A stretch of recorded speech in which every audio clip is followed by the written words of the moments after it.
लाखों पाकिस्तानियों के रोजगार पर खतरे की बड़ी तलवार लटक गई है।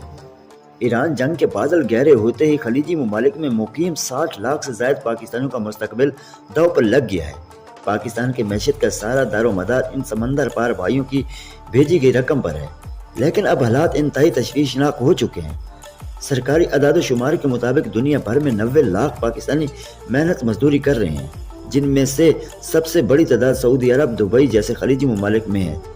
जंग की सूरत हाल में ना तो सिर्फ इनके रोजगार छीन सकता है, बल्कि मुल्क में आने वाला ज़रा मुबादला भी रोकने का बड़ा खदशा पैदा हो गया है।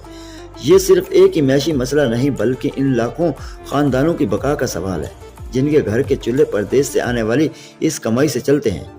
हुकूमत पाकिस्तान के लिए ये एक बड़ा चैलेंज है कि इस संगीन सूरत हाल में अपने शहरों के तहफ़्फ़ुज़ और मुल्की मैशियत को बचाने के लिए क्या हिकमत अमली अपनाती है।